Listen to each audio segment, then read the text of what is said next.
Olá pessoal, essa é a 9ª aula do nosso curso de História da Filosofia Moderna, centrada sobre a filosofia do senso comum do Thomas Reid.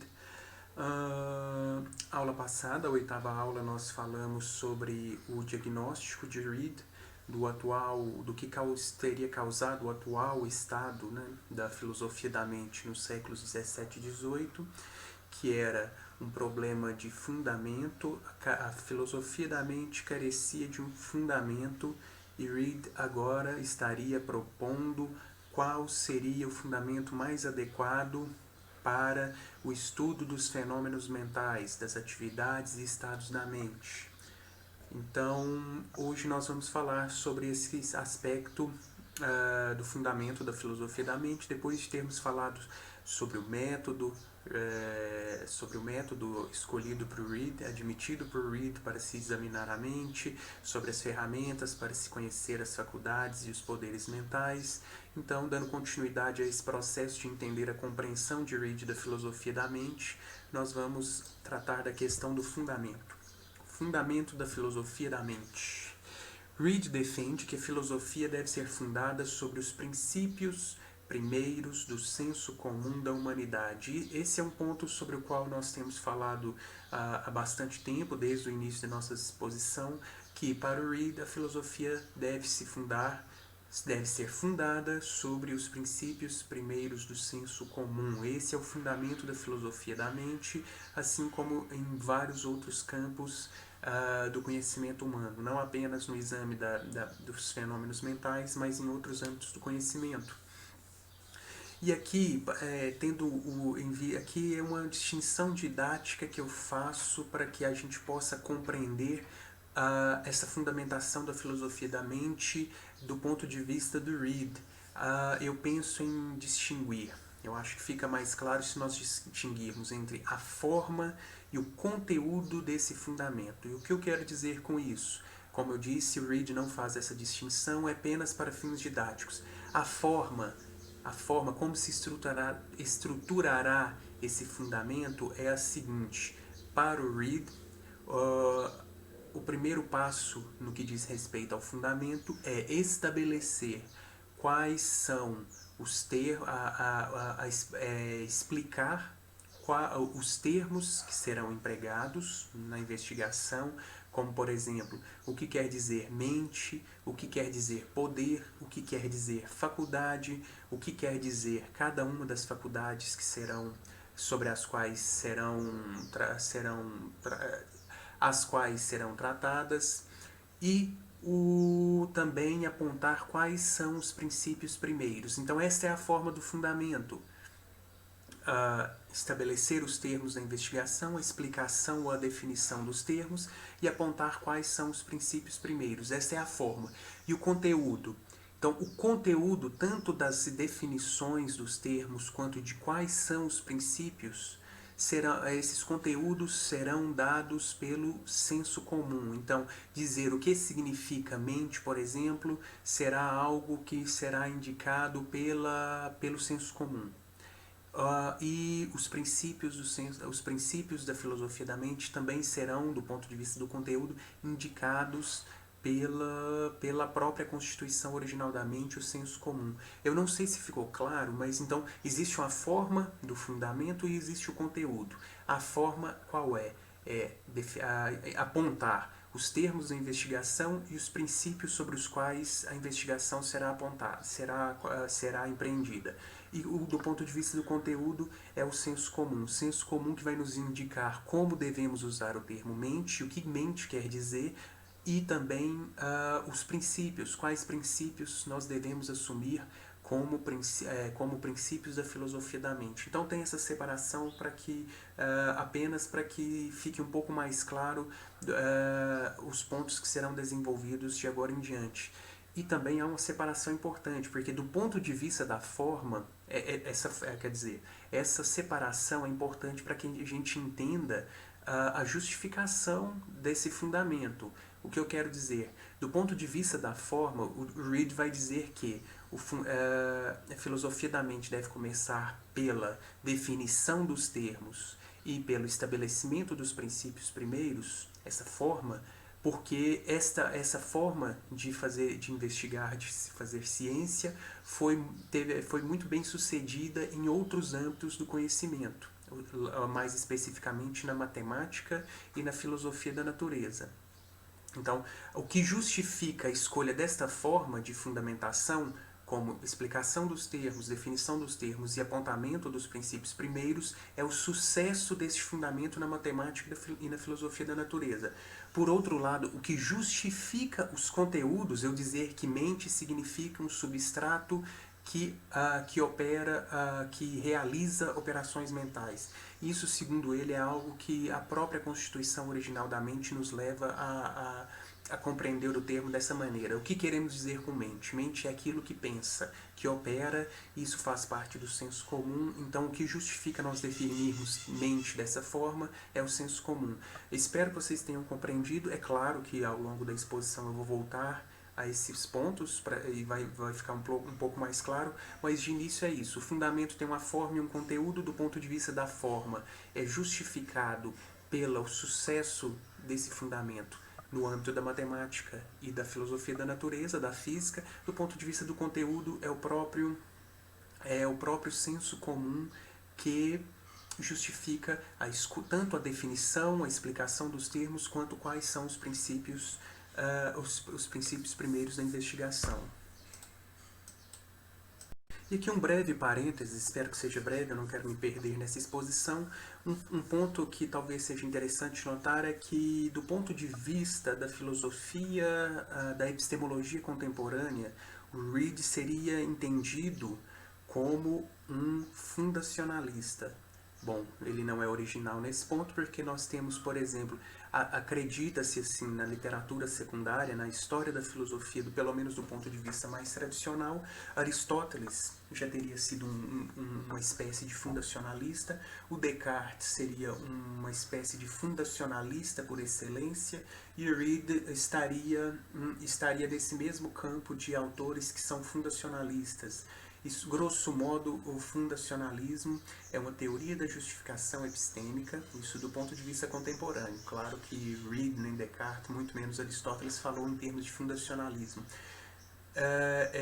Que esses autores, o fundacionalismo é uma teoria da justificação epistêmica que diz que nossas crenças devem ser separadas em crenças básicas e crenças não básicas. Crenças básicas seriam crenças que seriam justificadas por si mesmas e que serviriam de fundamento para que o edifício do conhecimento pudesse ser construído. As crenças não básicas dependeriam das crenças básicas para serem verdadeiras. Então, as crenças básicas, as crenças fundamentais, seriam evidentes por si mesmas, autoevidentes, não precisariam de outra justificação a não ser elas mesmas, e por isso elas estariam justificadas e serviriam de fundamento para se estabelecer o edifício do conhecimento. Então, do ponto de vista metáfora do fundacionalismo, é a metáfora da construção. As crenças fundamentais, as crenças básicas, algumas crenças básicas das nossas crenças são básicas, são o fundamento da construção. E as crenças seriam como tijolos. Alguns tijolos seriam fundacionais, e as crenças básicas, e outras dependeriam desses tijolos para que se pudesse erguer o edifício. Esse edifício de crenças não básicas seria construído sobre essas crenças básicas. Bom, fundação não é a única maneira de se compreender a estrutura do conhecimento, nós podemos dizer a estrutura do conhecimento, porque nós poderíamos também compreendê-lo em termos de coerentismo, infinitismo ou mesmo ceticismo. Nenhuma das nossas crenças estão justificadas. É um tema um pouco complexo, eu não vou abordar inicialmente, talvez no fim do curso eu possa falar mais sobre isso, porque é um tema talvez seja digno de nota. E também é preciso defender que Reid é um fundacionalista, porque isso não é unânime na literatura secundária. Eu, pelo menos, entendo Reid como um fundacionalista, mas então isso fica como uma observação apenas. Reid é um fundacionalista porque ele acredita que existem crenças básicas, ou seja, princípios primeiros que são os princípios primeiros do senso comum, sobre os quais todo o edifício do conhecimento seria construído.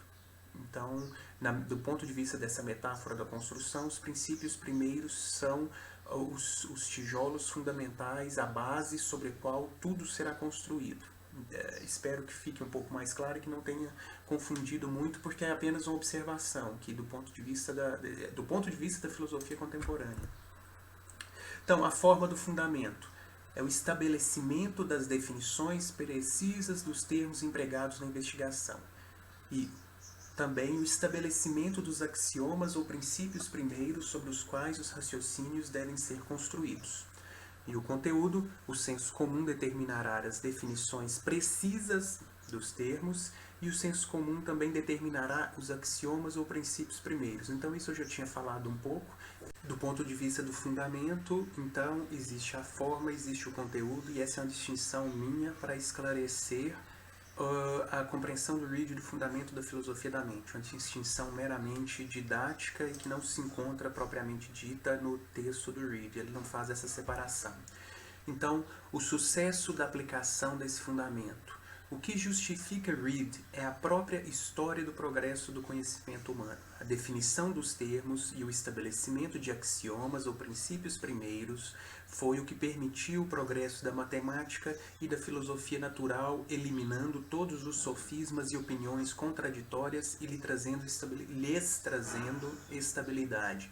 Então, como eu disse, o que justifica essa estrutura de fundamento, compreender que o fundamento deve ser dado em termos de explicação dos termos e estabelecimento de princípios primeiros, é o sucesso desse fundamento na matemática e na filosofia da natureza. Em outras palavras, este fundamento trouxe ambos os campos do saber, a matemática e a filosofia natural, a condição de saberes maduros. E como nós falamos muito na última aula, um saber maduro é um saber estável, é aquele conjunto de conhecimento que não pode ser abalado, cujos os princípios não podem ser transformados, e nós temos como que uma unanimidade a respeito das conclusões a que chegamos nesse âmbito do saber. A maturidade numa ciência. O objetivo de Reid é conferir o mesmo fundamento da matemática e da filosofia da natureza ao estudo da mente, trazendo-o para o seu estado de maturidade. Então, maturidade de uma ciência, isso não está em nenhum dos textos que até agora eu traduzi dos poderes intelectuais. Então, encontra-se só nesse slide por enquanto. A maturidade de uma ciência pode ser julgada por isso, quando ela contém um sistema de princípios e conclusões extraídas a partir deles que estão tão firmemente estabelecidos que, entre homens pensantes e inteligentes, não restam dúvidas ou disputas sobre elas, de modo que aqueles que vierem depois possam erigir uma superestrutura mais elevada, mas não devem ser capazes de derrubar o que já está construído, tendo em vista começar sobre um novo fundamento. Inclusive, a palavra superestrutura está bastante presente nos teóricos do fundacionalismo contemporâneo. Então, tem a superestrutura, é aquilo que é construído sobre o fundamento. Então, Reid está fazendo uso até de termos que hoje em dia, do ponto de vista das teorias contemporâneas, os filósofos usam. Então, isso é maturidade. Não há disputas e existe uma opinião unânime acerca das conclusões a que se chegou, a que os cientistas chegaram naquele âmbito do saber, inclusive no que diz respeito aos fundamentos, aos princípios, aos axiomas sobre os quais aquela superestrutura do conhecimento foi construída. Não haverá chance de substituir esse fundamento, esses princípios. Então, isso é um saber maduro, segundo Reid, uma ciência madura. O caso da matemática, que nós estamos dizendo que é um dos casos paradigmáticos para que Reid decida apelar a essa forma de fundamentação. Reid nota sobre o sucesso desse fundamento no âmbito das matemáticas, e essa passagem já se encontra no texto principal. O texto principal desta aula e da próxima, os textos principais são o capítulo 1 do primeiro ensaio e o capítulo 2 do primeiro ensaio. capítulo 1, Reid vai falar, ele vai explicar os termos da filosofia da mente. O capítulo 2, Reid vai estabelecer quais são os princípios primeiros da investigação dos fenômenos mentais, ou seja, da filosofia da mente. Então, essa passagem já se encontra lá no texto, no primeiro capítulo do primeiro ensaio dos poderes intelectuais, cuja tradução eu enviei para vocês. Os matemáticos tiveram a sabedoria de definir cuidadosamente os termos que eles empregam e de estabelecer, como axiomas, os princípios primeiros sobre os quais seus raciocínios são fundados. Por consequência, não encontramos partidos entre os matemáticos e dificilmente encontramos alguma disputa. Ou seja, a matemática é um saber maduro onde há estabilidade do conhecimento. Um pouco adiante, muito adiante, na verdade, nos poderes intelectuais, num capítulo cuja tradução eu ainda não fiz e ainda não enviei, portanto, Reid vai reforçar o seu argumento, né, do êxito dessa forma de fundamento no âmbito da matemática. Ele vai dizer: nas matemáticas, os axiomas foram estabelecidos desde que temos livros. É somente nessa ciência que, por mais de 2000 anos, desde que começou a ser cultivada, não encontramos facções nem sistemas contrários e dificilmente alguma disputa. Ou, se há disputa, elas se encerraram tão logo as animosidades entre as partes se afastaram e nunca foram revividas novamente. A ciência, uma vez estabelecida sobre o fundamento de alguns poucos axiomas e definições, como sobre uma rocha, desenvolveu-se de século a século de modo a se tornar a mais sublime e sólida fábrica de que a razão humana pode se orgulhar. Então, a matemática é o modelo mais sublime de saber aos olhos do Reid, tendo em vista o fato de que há mais de 2000 anos, a seu ver, não há disputa na matemática. O Euclides teria estabelecido a definição dos termos na obra Os Elementos. O Euclides teria estabelecido a definição dos termos da matemática, o que quer dizer ponto, o que quer dizer reta, o que quer dizer ângulo, enfim. E também teria indicado quais são os axiomas da matemática. E por isso, desde os tempos de Euclides, não há disputa nesse âmbito do conhecimento, porque, sendo assim, a matemática chegou ao seu estado de maturidade. O caso da filosofia da natureza é o mesmo, só que mais recente, né? Começou a partir do século XV e XVI, segundo Reid, mas também o sucesso se deve à aplicação da mesma forma de fundamento. Na filosofia natural, não havia, até cerca de um século e meio atrás, menos sofisma, disputa e incerteza do que em outras ciências, até que ela começou a ser construída sobre um fundamento de definições claras e axiomas autoevidentes. Nós vamos falar muito sobre autoevidência no próximo encontro, mas porque é um termo chave na filosofia do Reid. Autoevidente é, grosso modo, apenas para a gente compreender aqui o que quer dizer, autoevidente é aquilo que nós aceitamos de modo imediato e irresistível, que nós sequer precisamos raciocinar para aceitar.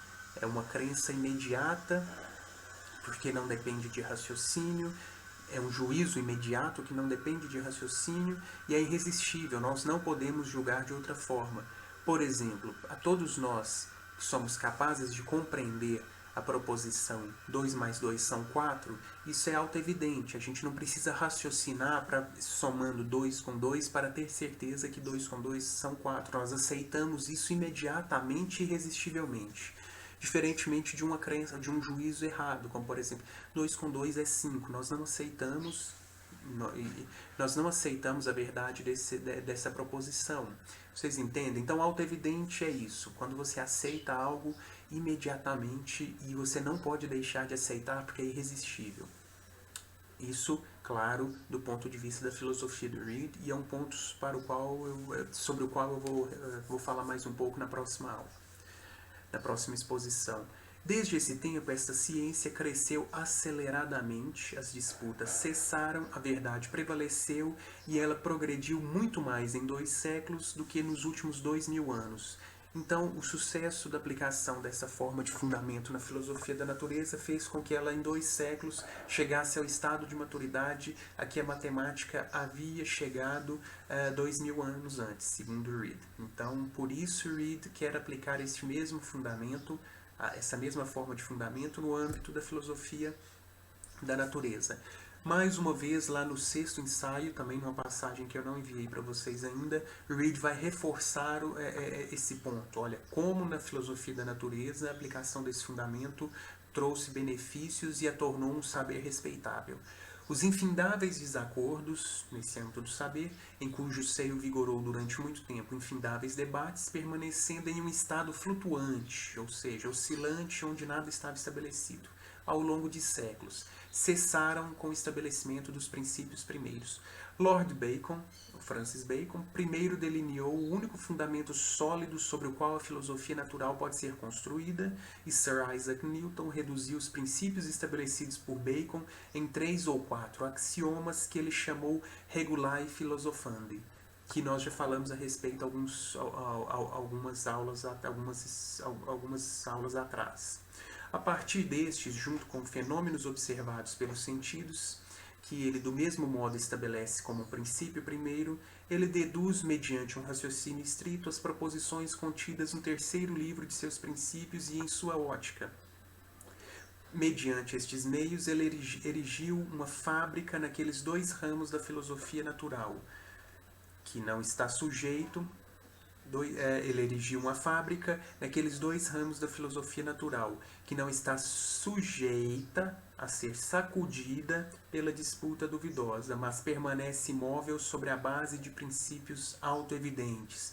Mais uma vez, ou seja, são princípios que nós não disputamos porque eles são aceitos de maneira imediata e irresistível. Nós não podemos deixar de aceitar. Portanto, concluindo a questão da justificação da aplicação desta forma de fundamento, ou seja, a definição dos termos da filosofia da mente e o estabelecimento dos princípios primeiros, encerrando essa parte na forma, o Reid acredita estar justificado em fazer isso pelo fato do sucesso que essa aplicação deste fundamento teve no âmbito da filosofia da natureza, da matemática primeiramente, e depois no âmbito da filosofia da natureza. Agora, o conteúdo das definições e dos axiomas da filosofia da mente. Nós falamos da forma, agora o conteúdo. O que justifica definir certos termos, por exemplo, mente e operação, de uma maneira e não de outra? O que justifica estabelecer que a existência dos objetos do mundo externo percebidos pelos sentidos deve ser tomada como um axioma ou princípio primeiro de raciocínio, claro, no âmbito da filosofia da mente. Então, que a justificação dessas escolhas será dada por Reid a partir do argumento da opinião comum dos seres humanos, a partir de um acordo universal dos indivíduos sobre a definição de alguns termos e a verdade de certos princípios. Então, por que eu vou definir mente como um substrato, como aquele princípio pensante que opera as faculdades mentais? Por que eu vou definir dessa forma? Porque isso é resultado da opinião comum dos seres humanos. Segundo Reid, e nós vamos falar bastante detidamente sobre isso, existe um acordo universal que nos garante, que garantiria que todos os seres humanos, em todos os tempos, em todas as épocas, entenderam que existe uma mente que realiza aquelas operações de perceber o mundo, de se lembrar, de julgar a beleza nas obras de arte ou nas obras da natureza, de julgar sobre o certo e o errado, enfim, de realizar todas essas operações mentais, que nós chamamos de mentais. Então existe um princípio pensante ali, aqui que nós chamamos de mente, e isso todos os seres humanos acreditaram nisso em todas as épocas, e o Reid acredita que isso pode ser verificado pelos registros históricos, pelos livros que nos contam a história da humanidade. Nós podemos ver que sempre foi assim. E também que isso do ponto de vista da definição, do ponto de vista dos princípios, nesses mesmos registros históricos, nós podemos ver que os seres humanos sempre acreditaram que existe um mundo externo de objetos físicos. Nenhum registro histórico vai nos mostrar que houve uma época em que os seres humanos não acreditavam que existia um mundo externo. Enfim, além do argumento além do argumento de onde pode se dar, do argumento não. Além de Reid dizer que os registros históricos mostram isso, ele vai apelar também à estrutura das línguas humanas. Ele vai dizer que a estrutura das línguas humanas nos revela muito daquilo que está presente na constituição original da mente humana. Então, os dois fatos observáveis que podem justificar que que isso faz parte da constituição original da mente são os registros históricos e também a estrutura das línguas. Vou falar sobre isso muito mais detidamente logo adiante, mas aqui é só uma introdução à questão de por que Reid vai apelar ao senso comum para defender que a mente, por exemplo, mente deve ser definida da seguinte forma e que o princípio primeiro, que a crença na existência dos objetos externos deve ser assumida como princípio primeiro. É porque os seres humanos sempre pensaram assim. E isso é um acordo universal e essa é a opinião universal, então, portanto, nós vamos aceitá-la. Isso é provisório, porque muito adiante no texto no texto dos poderes intelectuais, o Reid vai oferecer mais argumentos. Isso é provisório porque está no primeiro capítulo do livro, e então ele não pode se começar já a tentar ou explicar por que esses princípios são verdadeiros. Mas espero que tenham compreendido, assim, ainda que superficialmente, um pouco obscurecido, porque não pude falar muito, não pude me deter muito sobre isso, que há um acordo universal de todos os seres humanos, em todas as épocas e em todos os países, em todas as nações, pensaram que os objetos do mundo externo existem e que mente é um princípio pensante que existe em todos nós. Então vamos por partes, vamos bem detidamente sobre isso. A explicação dos termos da investigação. Então vou começar com os termos para na próxima aula falar a respeito dos princípios primeiros. O Reid vai explicar o que é uma definição. Uma definição é somente a explicação de um termo por meio de outras palavras já conhecidas. Elas são necessárias quando os termos utilizados são incomuns ou quando eles são utilizados com um significado distinto daquele corrente na língua cotidiana. E, por fim, sobre esse tema do que é uma definição, existem termos, o Reid diz, claro, que não podem ser definidos, como, por exemplo, as operações simples da mente, de modo que, nesses casos, é necessário entendê-los em sua significação mais comum para que seja possível compreendê-los, isto é, que eles partilhem do significado que os seres humanos, em geral, lhes dão em suas línguas. Então, Reid está dizendo que o que é uma definição, e é claro por que é importante definir os termos no âmbito da investigação. Porque o debate pode acontecer que o debate, os desacordos, as desavenças ocorram justamente porque não se definiu, os termos que vão ser empregados não foram definidos. Se eu tenho uma certa definição do que é o termo mente e outra pessoa tem outra definição, nós podemos entrar em desacordo justamente por um conflito sobre o que significa mente, o que significa operação, o que significa percepção.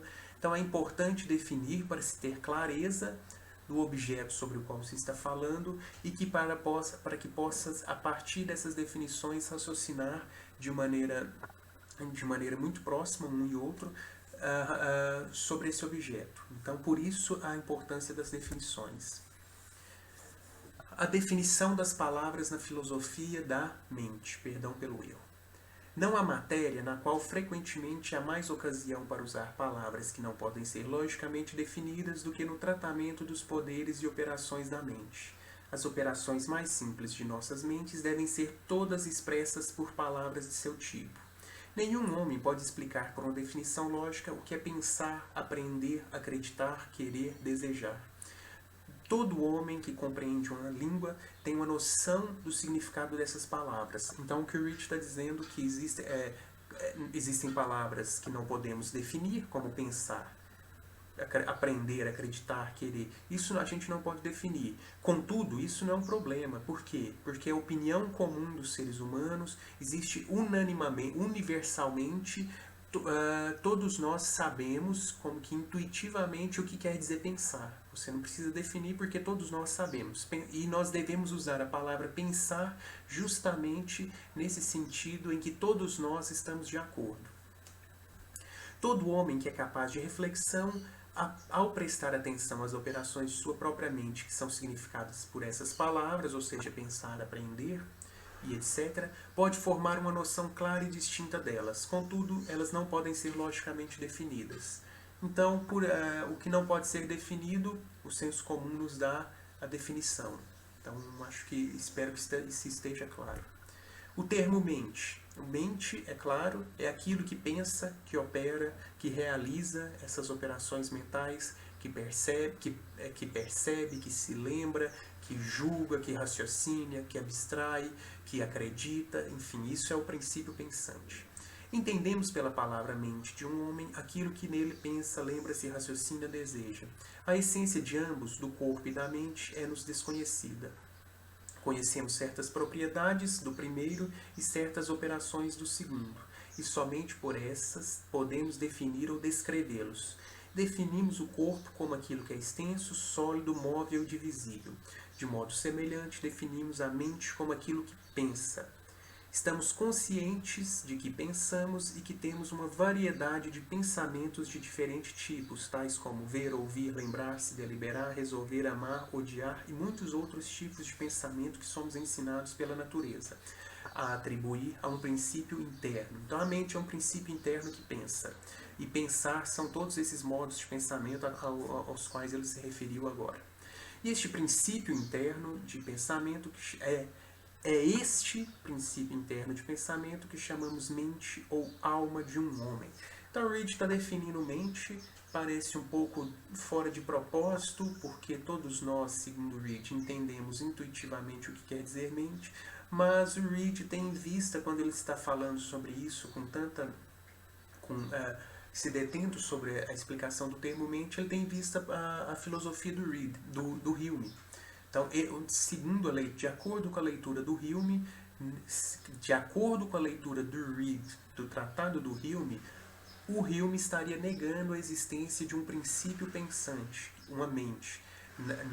De acordo com o entendimento do Reid, o Hume estaria dizendo que existem apenas os conteúdos mentais, as ideias e as impressões, que o Hume chama de percepções, e que um princípio pensante diferente dessas ideias e impressões não existiria. Existiriam apenas esses conteúdos mentais e não haveria esse substrato, esse suporte, essa substância mental ao qual esses conteúdos mentais se fariam referência. Então, por isso ele está se detendo em explicar o termo mente, porque ele acredita que existem filósofos que negam que existam a mente. Então, essa é a compreensão do Reid e por isso ele está explicando tão detidamente o termo mente.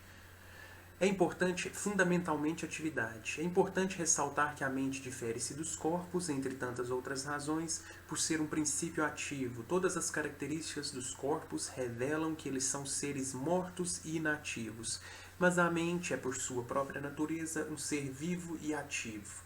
Tudo o que sabemos sobre ela implica vida e energia ativa, e a razão de todos os seus modos de pensar serem chamados de suas operações é que em todos eles, ou na maioria deles, ela não é simplesmente passiva como o corpo é, mas é real e propriamente ativa. Então nós falamos sobre isso lá na terceira, se eu não me engano, na terceira aula, quando eu expliquei que Reid admite a distinção cartesiana, o dualismo cartesiano de coisas pensantes e coisas extensas, em que a realidade seria dividida entre coisas materiais e coisas imateriais, intelectuais, coisas pensantes, substâncias materiais e substâncias imateriais. Então, ele aceita essa distinção e para o Reid, a mente é uma substância imaterial, intelectual, pensante, como Descartes havia descoberto, e é um ser vivo, ativo, e ele é ativo porque ele realiza, a mente é que é responsável por todas as operações que ocorrem no interior de nós mesmos. Então, a mente, diferentemente do corpo, é um ser vivo ativo, fundamentalmente atividade.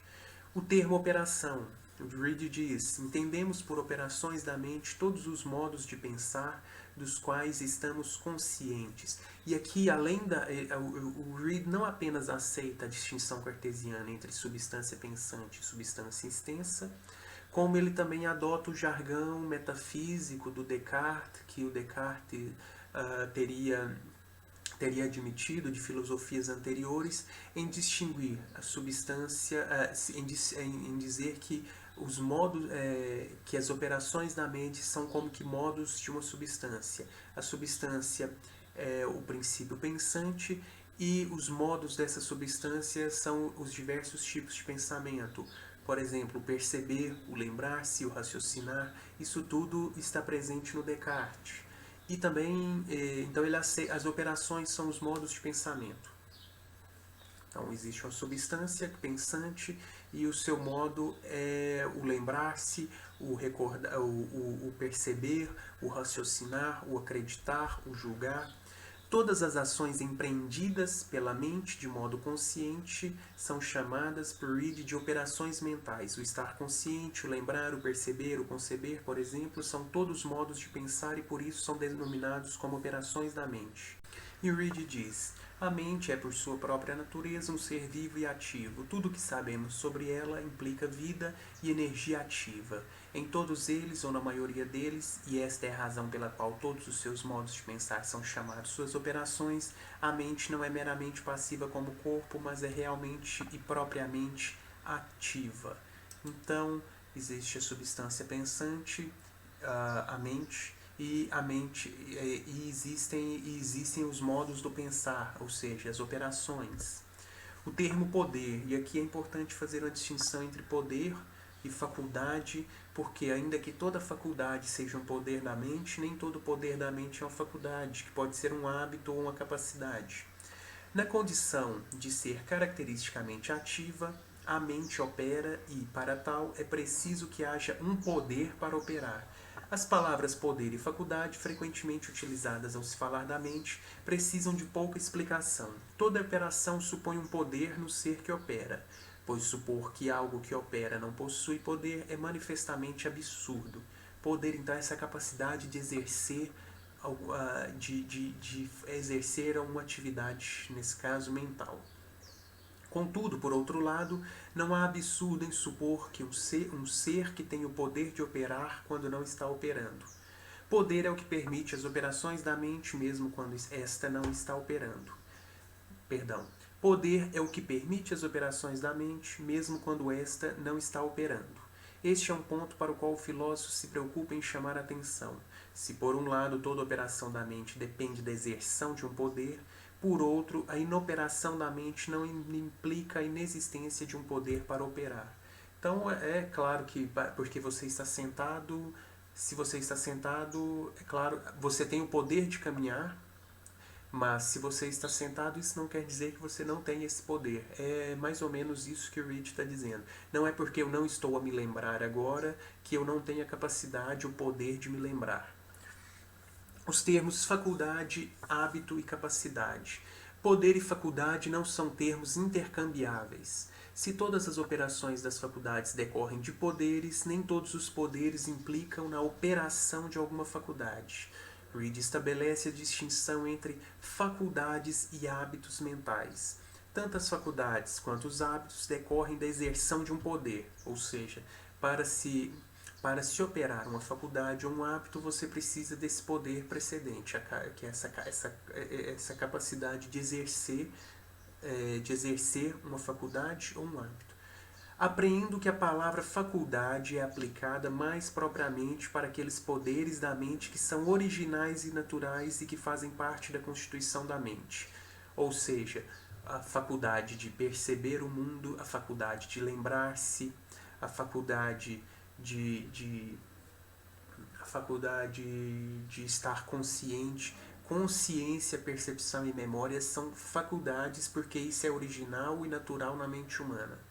Então, assim, nós não precisamos treinar, como nós vamos ver, não é preciso exercitá-las para que elas apareçam na mente. Existem outros poderes que são adquiridos pelo uso, exercício ou estudo, que não são chamados faculdades, mas hábitos. Deve haver algo na constituição da mente necessário para que possamos ser capazes de adquirir este hábito, e isto é comumente chamado capacidade. Todos nós temos a capacidade, segundo Reid, nós temos a capacidade de desenvolver o hábito da reflexão. Então nós lembramos lá de algumas aulas passadas que a reflexão é uma das ferramentas para se conhecer os fenômenos mentais. Todo mundo é capaz de reflexão? Todo mundo é capaz. Contudo, todos possuem o hábito de refletir? Não. Ainda que todos nós possamos perceber os objetos do mundo externo, nós podemos nos lembrar do passado, possamos estar consciente do que se passa no interior da mente, nem todo mundo é capaz de refletir, porque refletir depende do exercício da mente, é um exercício de concentrar-se sobre o que se passa no interior da mente e para que se possa formar noções exatas e claras desses conteúdos mentais, dessas atividades mentais. Então tem essa separação.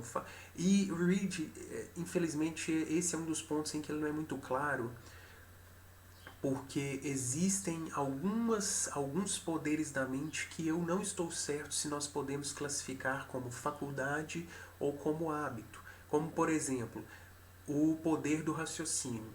O raciocínio, às vezes o Reid se refere ao raciocínio como uma faculdade, mas às vezes ele salienta todo o tempo que nem todo mundo é capaz de raciocinar, o que colocaria o raciocínio, o poder de raciocinar no campo dos hábitos e capacidades.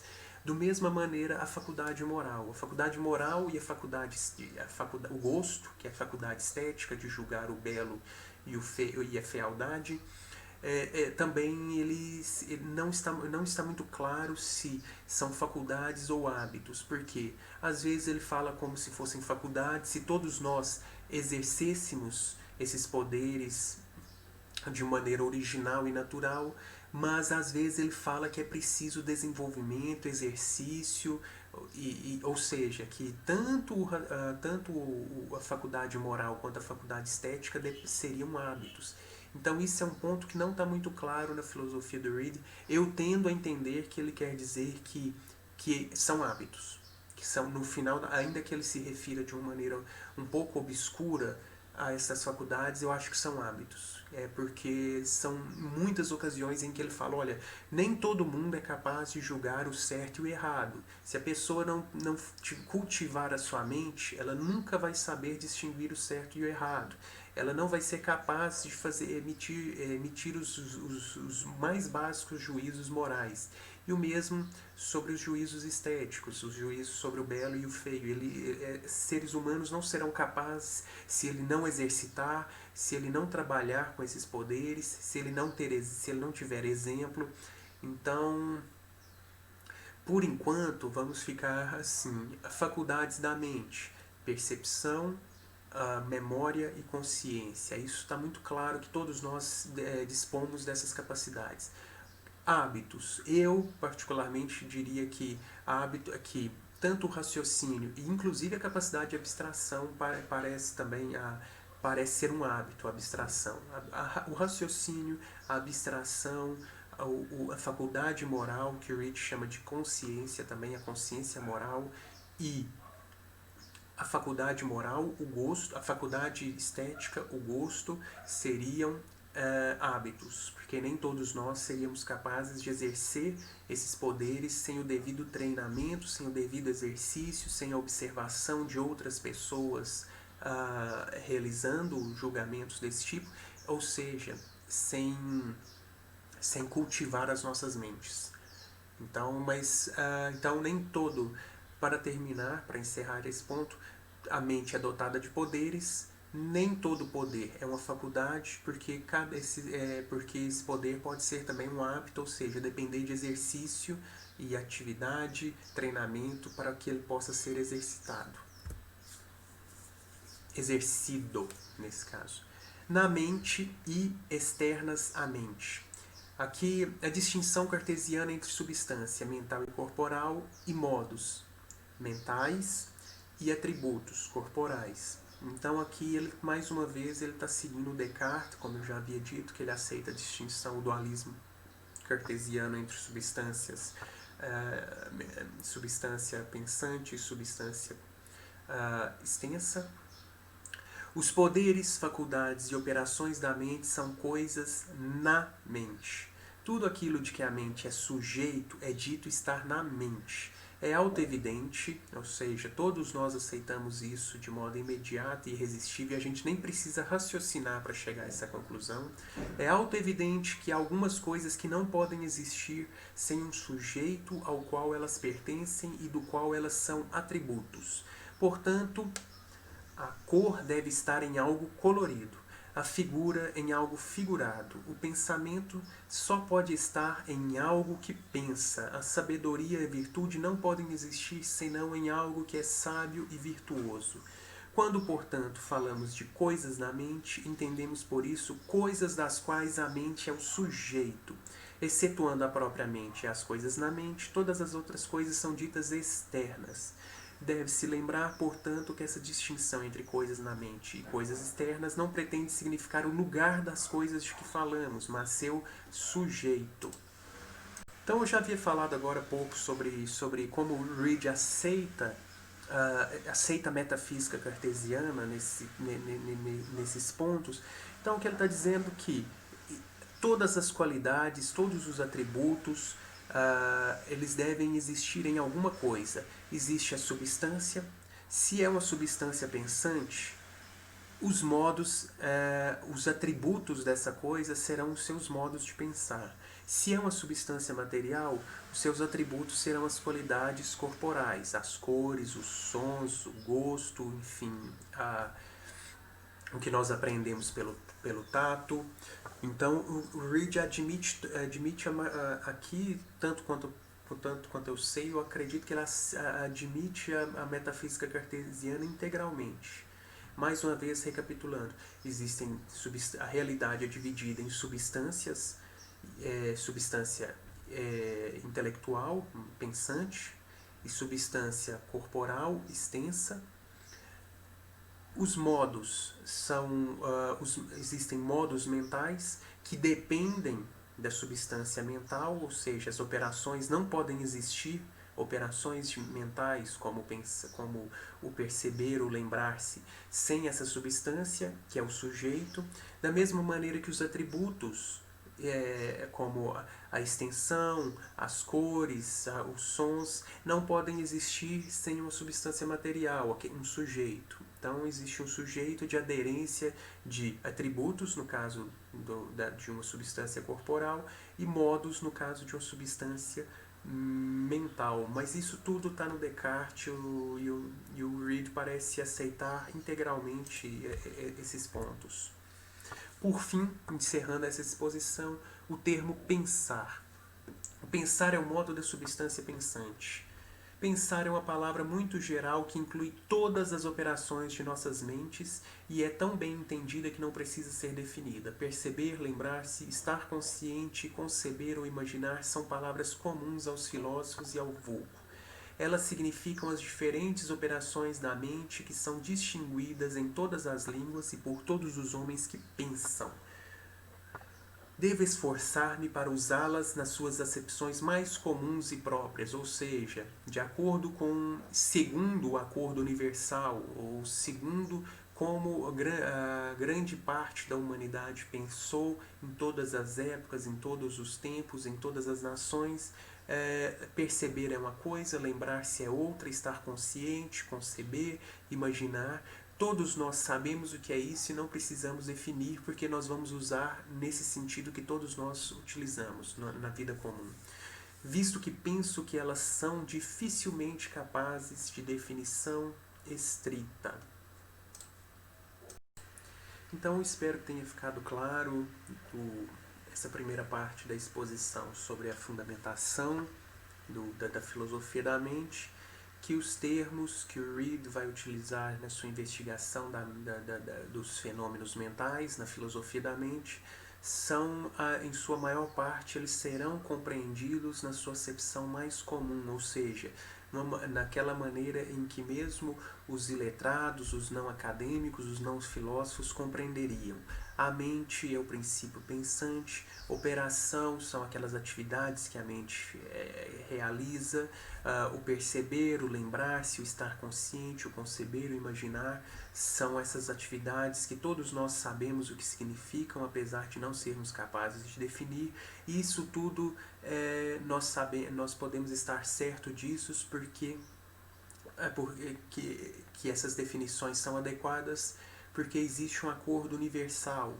Nós vamos encontrar em todos os registros históricos, segundo Reid, que os seres humanos acreditaram na existência de um princípio pensante, de uma mente ou de uma alma que é capaz de operar, que é ativa, e que essa alma, esse princípio pensante, realiza essas operações. Então, o importante é entender isso, que é o senso comum, a constituição original da mente, que pode ser vista na opinião comum dos seres humanos em todas as épocas, que nos dita de que maneira nós devemos compreender os termos da filosofia da mente.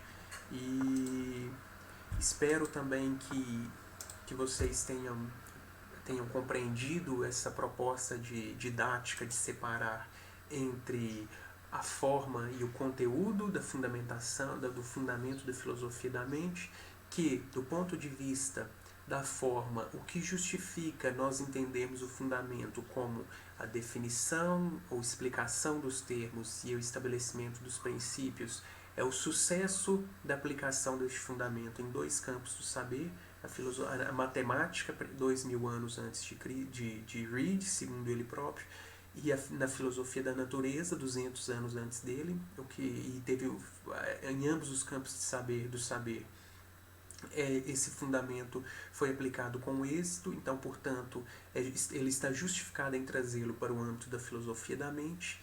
E do ponto de vista do conteúdo, como nós vimos pelo menos no caso da explicação, da definição dos termos, que é o senso comum da humanidade que nos vai explicar o que é mente, o que é operação, o que é perceber, o que é lembrar-se, e o que é estar na mente, o que é estar fora da mente. Então, eu encerro aqui essa exposição e no próximo encontro eu vou falar sobre o estabelecimento dos princípios primeiros sobre os quais a investigação será construída. A investigação dos fenômenos mentais.